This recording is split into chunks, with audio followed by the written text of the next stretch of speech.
Okay, so here we go. Let's try this again. This is question number 2. And hopefully this sounds a lot better than the last one. So what we have is NaHCO3 solid, which is being decomposed and making Na2CO3 solid, CO2 gas, and H2O gas. So this is basically baking soda and our products. Now, this A here, we're not going to pay attention to. We're going to learn that in the next unit in electrochem. But let's take a look and see what our setup is. We got a nice data table here. Okay, so we're doing some experimental data. The student conducts an experiment to determine the composition of a mixture of NaHCO3 and Na2CO3. Okay, so I'm going to put this up here because we've got a mixture, NaHCO3 plus Na2CO. Okay, I like to write these down because it helps me visualize what's going on. So I've got these two things together, and the student places the sample mixture into a pre-weighed test tube. Okay, so here I'm going to draw a test tube around here. Okay, so here's my sample, nice little solid. It's got two things in there.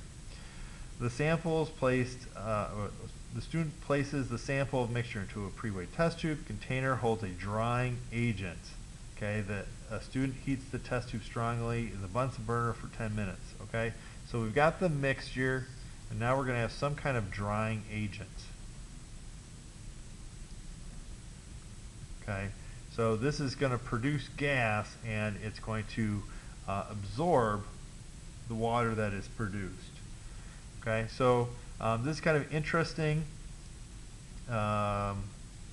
scenario. Okay, I'm not sure how this drying agent gets separated out, but it's giving us the drying agent before and then the after.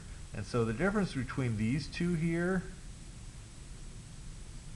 that's going to equal the mass of water, okay, that comes out of there. So this is kind of one of those classic problems where we're going to go backwards from this into what we have over here. Okay. Now notice the one thing about the mixture though. The mixture is this plus the some Na2CO3. So really kind of what we're starting off with is this, Na2CO3 and some of this. Now this isn't going to participate in the chemical reaction, okay, but we're going to have some of this mixture, okay, show up because it was a part of the mixture, but we're also going to see some show up by the decomposition of the baking soda here. Okay, so we're going to have more of this. All right, so that's kind of what we've got going on. It's kind of an interesting thing. We start off with a mixture. Okay, we're going to heat it up, and part of that mixture is going to decompose into actually the other thing that was already there. Okay, and then we are collecting the gas water with this drying agent thing. All right, so let's take a look at B here. It says calculate the number of moles of NaHCO3 solid present in the mixture in the test tube before the reaction is initiated. So we're looking for the amount of the baking soda. How much of this did we have beforehand?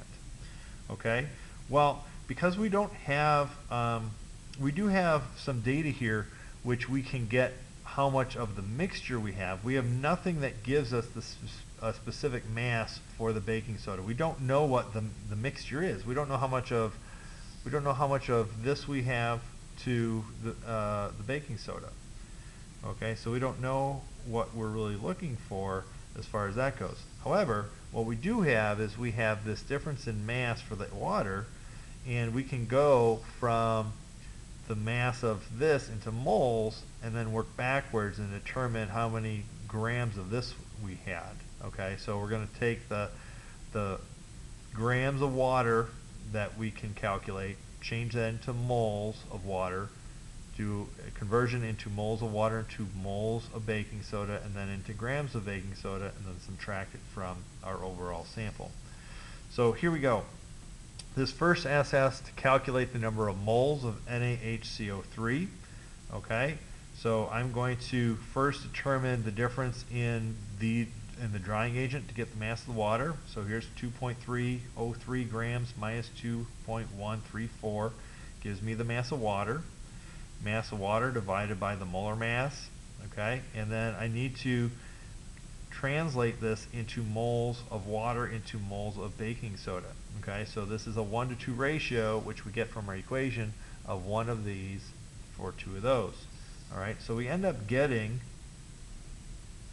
0.0188 moles of NHCO3. So that is what was our original amount of NHCO3 in this mixture of the two. All right, the next part is asking for determine the mass percent of NaHCO3 in the mixture.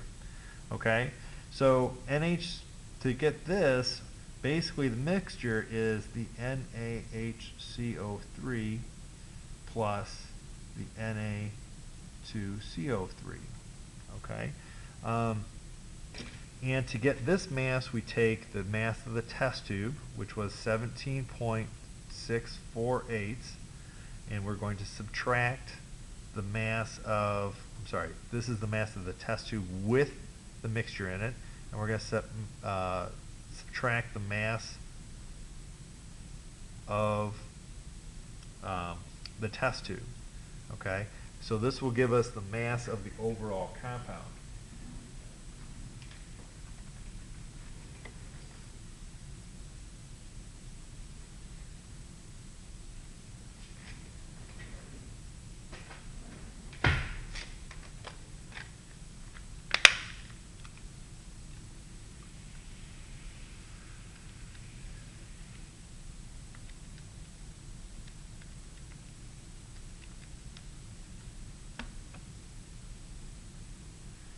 All right, and that equals 1.823 grams.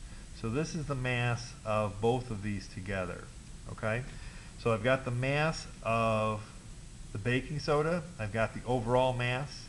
Okay, and now we're going to do the percent mass. Okay, this is set up, this is how they keyed it on the official key. So the 1.58 grams divided by our mass, so we take these and divide them. This is our overall mass of the beginning sample, and we get 86% is baking soda. So 86.7% is the baking soda, the other part is the Na2CO3. Okay, so some stoich there. Now the last question asks, the last question here asks,